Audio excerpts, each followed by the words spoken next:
I'm learning something very interesting actually about the Parsha.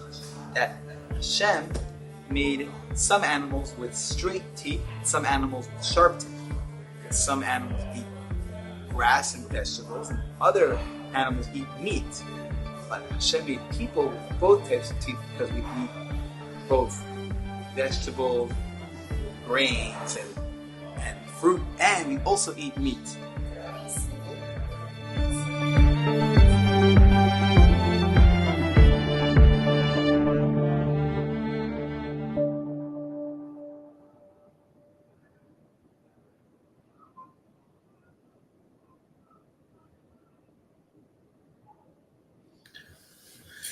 Okay, welcome everybody. I hope you liked that intro. We're going to do a mic check just to make sure. Yep, okay, that's working. That's good. Always have to do that. Someday I'll figure out how to do that without interrupting the video, but let's get to it. So for those who might have seen, I had to change the time of the beginning of the video a bunch just because in Israel, things are very, very moving. They're always changing, not in a set setting. So it is what it is, but let's get on with it. So welcome back to another week of Parsha. I'm Yossi Loloyan, and I make videos about Torah and Jewish life. Like this. Today we're going to talk about Pashas Re'eh. We're going to talk about the Parsha a little bit. And it's going to be mainly surrounding, we're talking about animals a lot. I actually, I found this to be very interesting, the idea of, in the Torah, do we see support for veganism at all? And I just wanted to talk about that. Obviously, religious Jews, as a whole, we eat meat, but, just some background on it. So before we start, I just want to say everything that we're learning here is for the merit of the hostages to come back home. It's felt very, very much here in Eretz Yisrael, and it's also for the merit of the soldiers to come back home to be protected, for entire Am Yisrael to be protected, for there to be peace in the world, and for there to be Mashiach right now. Go and check out last year's video. It's an episode with me and Ilya at the barbershop. And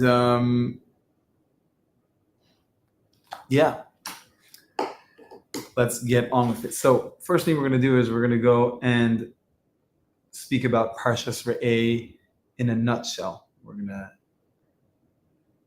just summarize it. So here we go. Reading it right off of Chabad.org. So name of the Parsha is Re'eh because it means see. Moshe says to the people, see, I place before you today a blessing and a curse. Right? Basically, it's the blessing is if we follow what God wants from us, and the curse is the opposite. And it says that a Asuli Mikdash, it says that a temple should be built. It's a Mikdash where Hashem can have his name, right? He'll choose to have his name dwell there. And the people can bring karbanos, offerings. It's forbidden to make an offering to Hashem in any other place, but it's permitted to slaughter animals anywhere else, just not to sacrifice, right? We're able to eat meat wherever we're going to get into that more, as we said. Now, before we continue, please drop a like and subscribe if you find this interesting. A lot of people who watch this who aren't subscribed, and it really helps support the channel, and we can bring more quality and more quantity to the channel. Sorry about the background noise, by the way. It's just what I have right now as I'm traveling. Now, it also says that we're not allowed to eat blood. So that's just one of these funny things, mentioning, by the way, how recently, I'm not going to say her name, one of these disgusting, oh wow, the light's really going down here. One of these disgusting anti-Semites found it to be important for her to mention, blood libel, age-old blood libel, and Interesting for her to think that people who are so careful about the ritual of making matzah would be so careless about the straight up prohibition of eating blood. Anyway, just interesting there. Um, then it says a false prophet or one who entices others to worship idols should be put to death. Idolatrous city must be destroyed. And what makes animals kosher and fish kosher, identifying signs, and a list of non-kosher birds are repeated. Then it talks about Meiser, a tenth of all produce has to go be eaten in Yerushalayim, or it could be exchanged for money with which the food is purchased and eaten there. And in certain years, the Meiser is given to the poor people instead. Firstborn cattle and sheep are brought to the Beis Hamikdash, and the meat is eaten by the Kahana. And then it talks about the mitzvah of giving tzedakah, charity, which really doesn't mean charity; it means justice, because it is just to give to the poor. It's not just a nice thing to do; it is an obligation. And also, it is an obligation to give a gift or a loan to a Jew, and which meaning you have to give them a loan without any interest.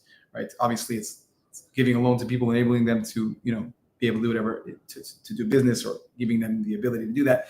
You can do that, but you're allowed to charge them for that service. But to your fellow Jew, who's your family, you're not allowed to. On the Shemitah, all the loans are forgiven, so every 7 years, and all servants are set free after 6 years of service. And then our parsha ends with talking about the Shalosh Regalim, Pesach, Shavuos, and Sukkot, where everyone is supposed to go to the Beis Hamikdash. Okay, so now that we have taken care of that, I'm wondering why it seems choppy. Okay, before we continue, I seem to have forgotten to charge my computer, so I'm gonna have to run. Give me a second. And you know what? I was gonna put the bloopers at the end, but because I don't want to hold you guys doing nothing, so I'm gonna go run and get the charger. You guys can see the bloopers of that skit in the beginning, which I hope you liked right now. Also eat meat.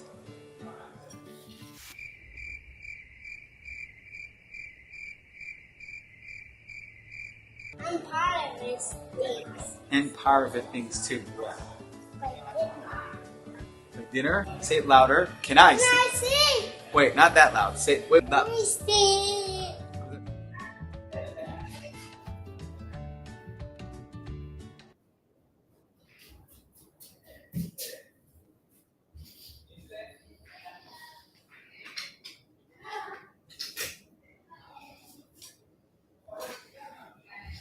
Okay.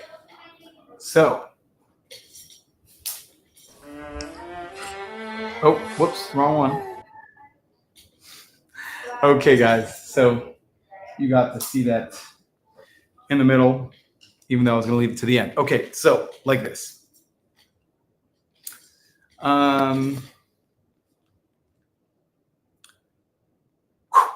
So let's get on with the parsha. So we said we're going to talk about the of eating animals, right? So the Torah straight up, right? It openly says that it is okay to eat meat, right? We all know we eat meat. Every Shabbos we eat meat, and what does it say? But it says something interesting in the parsha. It says ach kasher yechal es hatzvi ve'es ha'ayil kein techlenu hatamid ha'tar yachta v'ichlenu. And just like you would eat the deer or the wild ram, so too you can eat anything else. Now, what that means in general is that just like those things, they're not brought as an offering, but you're allowed to eat them. Right? You can't bring those animals as an offering, but they're kosher, so the same thing. But the Kli Yakar sees this as kind of a good advice from the Torah, saying that a person should not eat meat that much, right? Just like animals in the wild, for example, a deer, right? People don't eat it that often, you would assume, because they're hard to trap. And you would have to slaughter them ritually. You can't just kill them. So being able to eat them would be much more rare than eating regular cattle that you would have available whenever you'd want. And so what he's saying is, don't eat so much meat. Eat it as rarely as you would eat deer or wild ram or wild kosher animals. And we're just going to talk about different opinions about the idea of, were humans meant to eat meat? We know that up until the time of Noach, up until after the flood, human beings were not allowed to eat meat. And only afterwards did Hashem allow for human beings to have meat. So I just want to, boom, there we go. So the Malbim says that actually eating meat was not meant for people originally, from the Sheresh Yitzirah, from the source of their creation. In other words, we weren't originally created made to eat meat. Only fruits and plants. And we actually see that, the animals that are calmer, they're herbivores, right? They don't eat meat. They're the cows, sheep. They're much more docile. And the wild animals, the ones who are, wilder people. The wild animals, the beasts, right? Lions, wolves. They're the ones who eat meat. So you see a direct connection between the character of an animal and what they eat. As they say, you are what you eat. And he actually brings, the Malbim brings how you see even, for example, people in India, they're a lot of what they eat at the time of the Malbim, and I guess today also, there are a lot of their dishes, there's a lot of spices and a lot of, different herbs. I don't know Indian food, so I can't say, but definitely in that time, they ate a lot of plant-based food, right? And he says that the people in India were a lot calmer than places in other parts of the world. Which, I mean, I find it funny, also like people who are vegan are a lot more like, there's low energy, but that means they're calmer. I don't know if that's actually true. I mean, I know they have documentaries about people who, just a vegan diet and, bodybuilders and all that, but I don't know what to believe. So, but in general, definitely the idea of you see it clearly that the docile animals don't eat other animals. They don't have this cruel, aspect to them versus the other animals we eat meat, and their character is entirely different. And that has nothing to do with whether they're domestic or not, right? The deer is wild, but it's docile. It's not they're not aggressive. Now, and you see, and he says that you see from the different animals what was meant to actually go on with them. Yeah, sorry about the light. This is just where I got it, and the sun is like coming in and out. But the Malbim says that you could see from a person's teeth, right? And we're going to talk about this. There's another opinion about this, but in general, our teeth are not made for eating meat. They're flat, right? Most of them are made. The teeth are best for eating a plant-based food.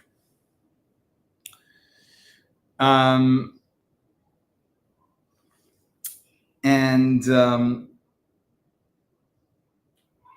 he says something really interesting also, which is it used to be that before the time of the flood, right? So then all living beings were only allowed to have only allowed to have plant-based foods. Even the the lions and the wolves and all the other wild animals. Only afterwards were they allowed to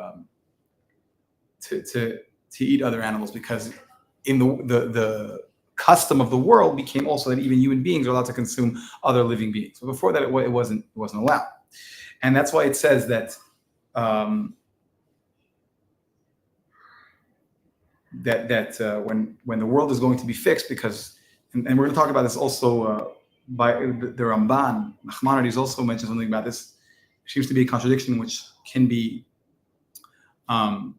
which I think is easily reconciled.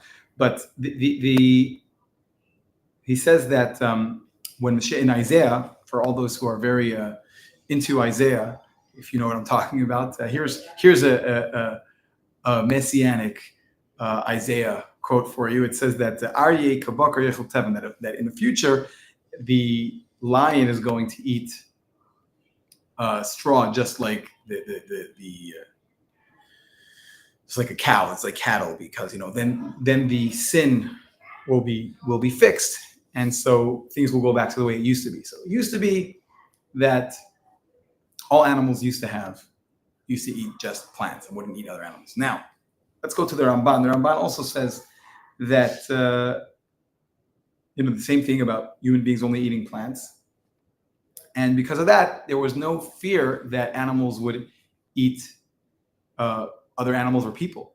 People didn't have no reason to be scared because the world was created in a way where living beings didn't eat other living beings, and the Torah the Torah only had to afterwards, say it says I think in Pashas Re'eh that miyad kol chaya edershenu, that there's a punishment for animals who go and hurt people. Why is that? Only then that he had to say that, because in the beginning of creation that wasn't how it was supposed to be, right? It says vayhi chen, right? It says that when creation happened, it says that the animals will have the vegetation in the field. So things changed, after the flood. Now, what we see is it seems to be a contradiction. Is the Ramban himself writes that it was after the sin of the Eitz Hadas, after Adam ate from the tree, that already that teva changed, that nature changed. But you can, I think, easily reconcile it, and this is what he mentions in the Sefer of Eitzer Plesatera, that it could be that their nature had changed, but they didn't actually act on it. Meaning they still ate only plants, and only after the Mabul did they start eating other animals. Like for example, lions chasing deer or whatever it is.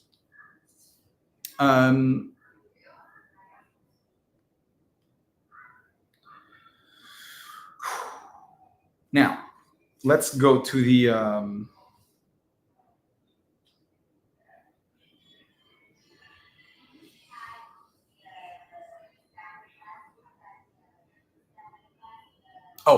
here's something very, very nice. The author of this sefer that I learned from, I draw heavily from, Reb Zevel Zicherman. So he said he was very close to Reb Chaim Kanievsky, and he said that perhaps Daniel, the reason why Daniel was saved from the lions was because what happened with Daniel? He was in Nebuchadnezzar's palace, and all the meat there was not kosher.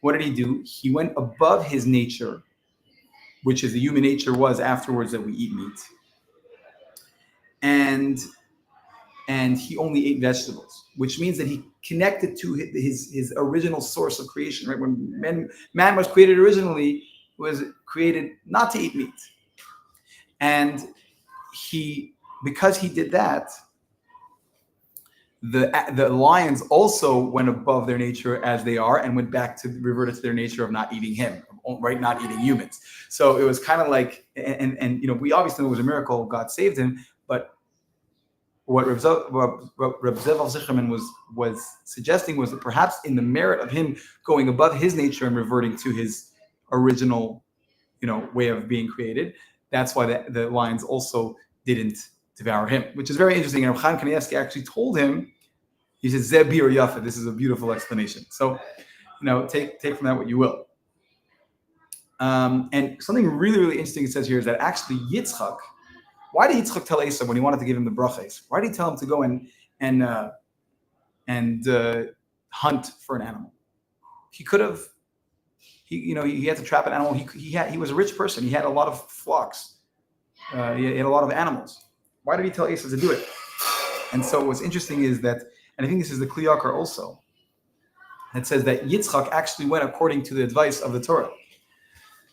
That the Torah says that a person should not get used to eating meat so much, and it should be, and what the Kli Yakar says is that a person, if he gets too comfortable eating meat, he's going to always want it. He's going to have a very strong desire for it, which is not good.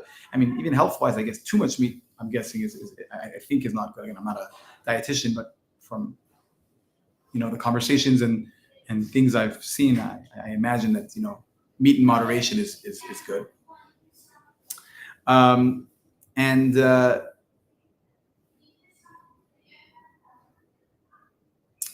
what he's saying is that, so what should a person do? He should only eat meat sparingly. And so Yitzchak, what he was doing was he only ate, even though he had a lot of animals, he only ate meat from that which was caught. Why? Because a person, if he has meat and he takes meat from what he has, his livestock, so then he's going to eat meat all the time, and he's gonna kind of become dependent on it. But if he's going to only eat meat from what's caught, so then there's danger in hunting, and it's a lot of effort and a lot of investment. So a person won't always go after it because of how much investment it entails.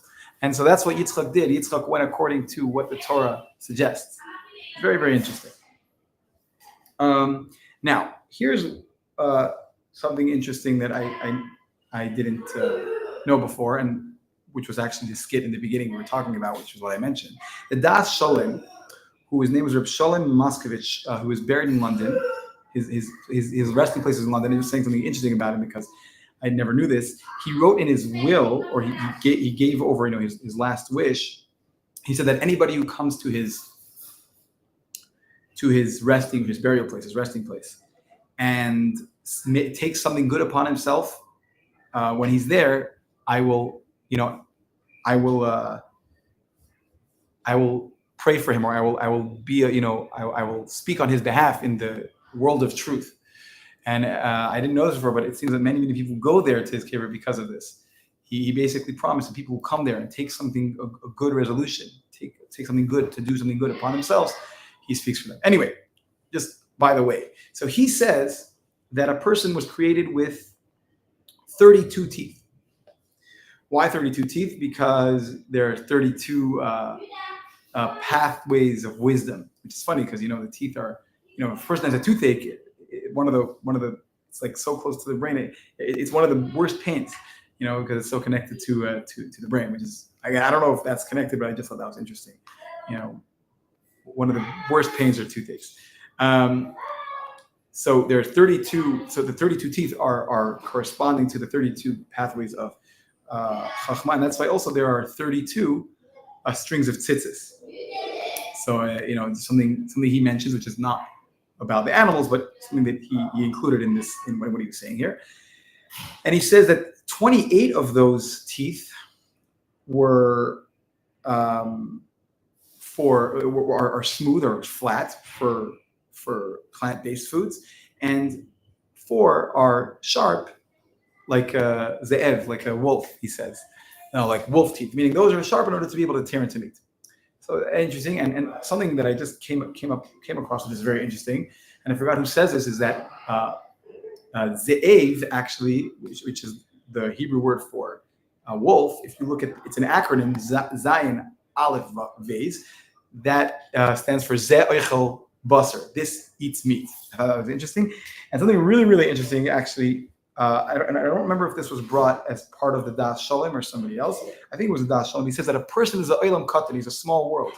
I mean, this is brought down in various places in Torah, that a person is made up of. He's like a small world. Everything you find in the world, you could find, in a miniature in a person. And he says that a person also includes behema, the domestic animal, and chai, and a wild animal, the beast.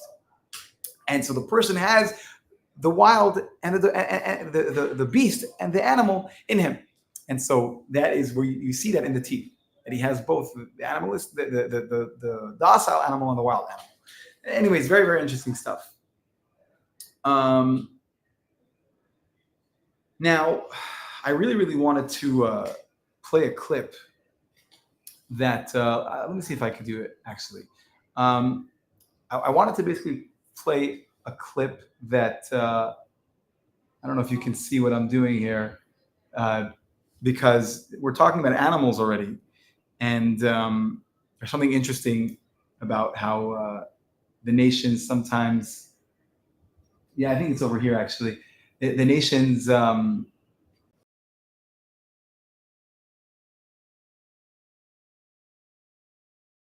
Jews a dog of I think this is the Kliyakar also. Yeah, this is the Kliyakar. So let's just wait until this uploads. I hope you guys can hear me as it's uploading. So I'm going to say something before that so that we can wait for it to upload. So now that we're already talking about animals, and I think we mentioned hunting, so something really, really interesting is that there was someone who wrote to a very great rabbi, and I'm forgetting who it was. He basically, this was a Jewish man, a religious man, who had a very, very big estate, and the state had uh, hunting grounds. It had forests, and he wanted to know, am I allowed to hunt? His question was, number one, is there a problem with it because I'm hurting?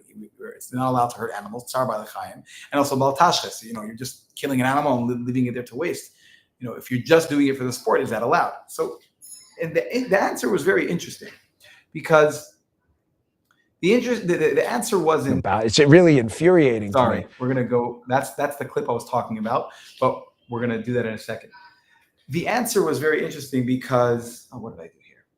The answer was very interesting because he said that the two concerns that he has aren't concerns. However, we don't find that in general people in history who we look up to were hunters. Only Esav and Nimrod, who were both evil people. It's not a Jewish thing, and also it could be an issue not because of the two concerns that he had of Tsar Balechaim and Baltashkis, but because of Sakana. You're not allowed to put yourself into unnecessary danger, and that's what he was doing. And that's what he would be doing. So it was an interesting thing. Now, I believe that in general, if let's say someone's in a situation where he's in the wild and he knows how to hunt and he can hunt a bear to use its hide as a coat, and he can use the fat, the blubber for for a candle. I don't know if you could use. I think you use fat candle. I don't know. Stuff like that. Technically that would be allowed because you're using it for something, but there always is the idea. In general, we don't hunt for sport, and again, take into account the danger factor, which is you're not supposed to put yourself in danger for no reason, or for personal pleasure. Okay. Now, what I was saying before is now we're going to play the clip.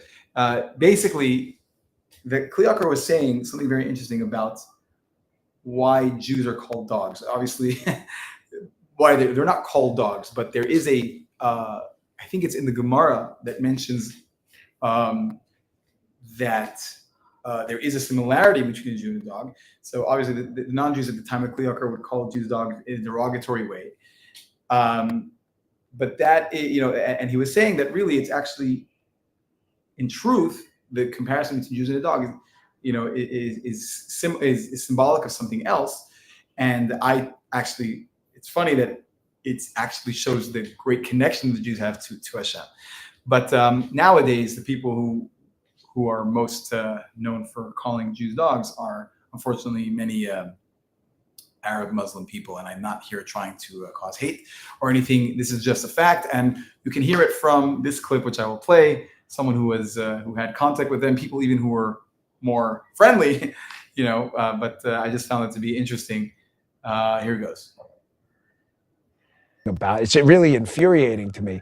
Go over there. I'm all mad. You know what? You want to kill Jews? You hate Jews? I'm never going to talk the crazy out of you, but just go visit Jordan or something. I was doing this advance once for the First Lady, and I'm driving from Amman to Petra. It's like a 3-hour ride on Desert Highway every day. And they would give me a series of these drivers. These are people vetted by the embassy, but they're locals. They're 3-hour drives. So after like an hour, they get pretty much every day for 2 weeks, some driver would after like 2 hours, they'd be like, Jews are dogs, right? You'd be like, this is every day. And I'm like, really? Like actual? Like how does that work? And then they realize you're not, I didn't mean it because they don't want to get.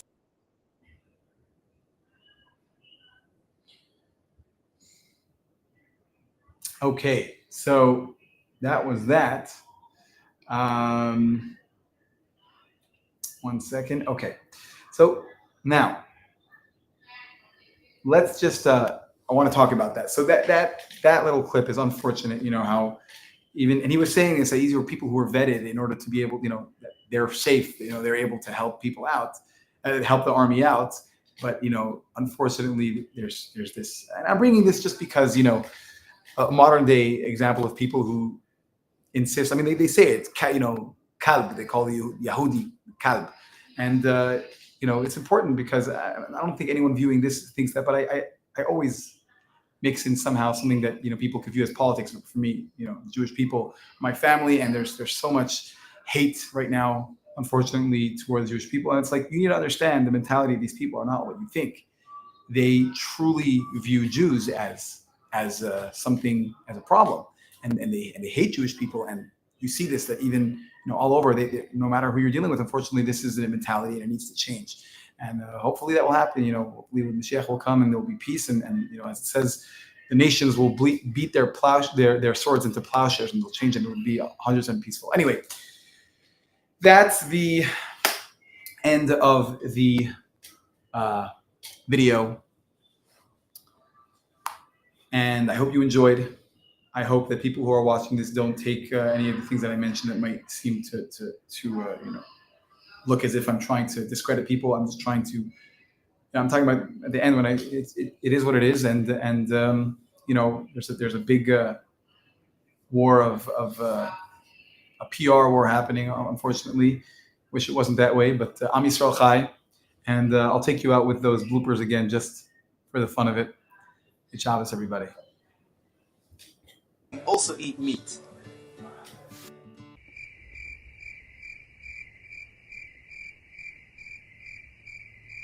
And part of it stinks. And part of it thinks too. For dinner? Say it louder. Can I? Can I see? Wait, not that loud. Say it. Wait, not. It stinks.